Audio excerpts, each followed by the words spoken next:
Welcome to part 5 of the DevBytes series, Making Apps Beautiful. Thus far we've built an app that didn't have a lot of love, we modernized it, we performance tuned it. But what we didn't do is make it look exactly the same on older versions of Android as compared to newer versions.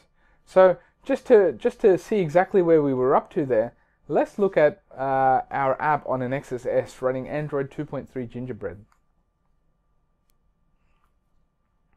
So we're just starting it up, and here it is, nice and smooth. But if we look at the title bar, it's the old style. There is no action bar here.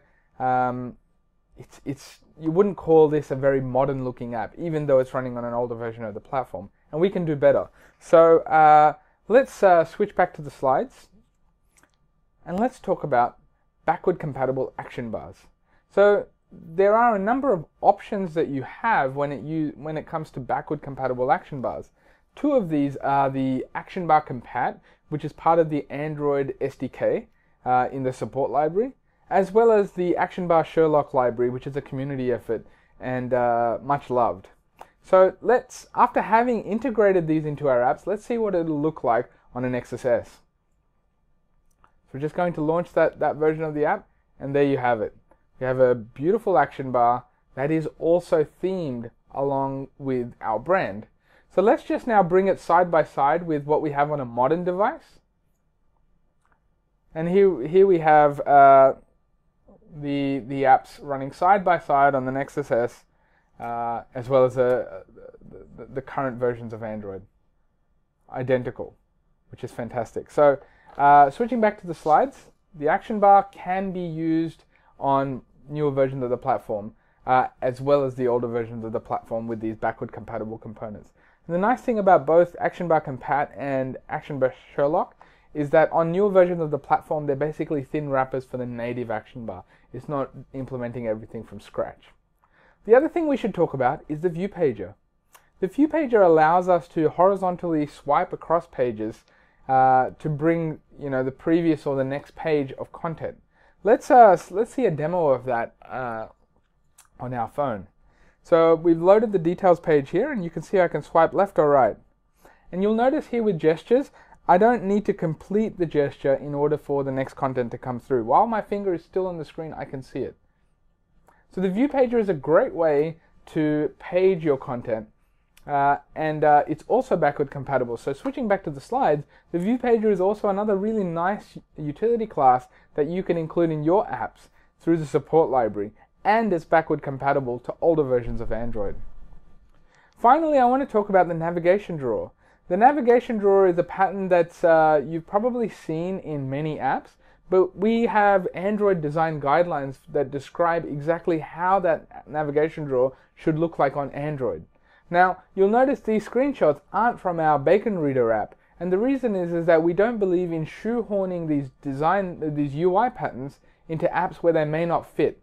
So what we're going to look at here is another sample app. It's not the Bacon Reader app, it's the sample demos that come with the sample code for the navigation drawer. So let's look at that. Let's switch to our phone. We're going to load it up.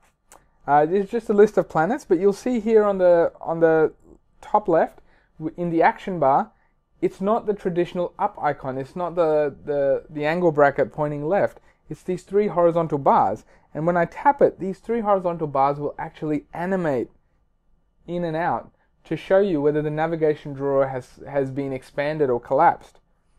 The other nice thing is we can not only press the up icon, we can actually bezel swipe from the left edge in, and also swipe that navigation drawer out.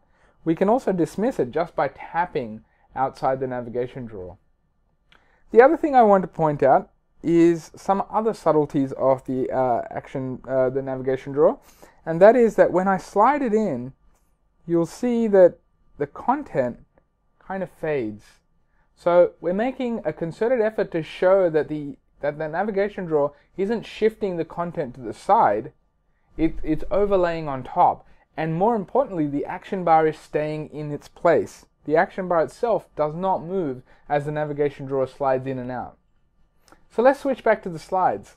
And the good news about all these subtleties that we're talking about for the navigation drawer is that one, we've documented them on the Android Design Guidelines page for the navigation drawer. You'll see that on the bottom right-hand corner there.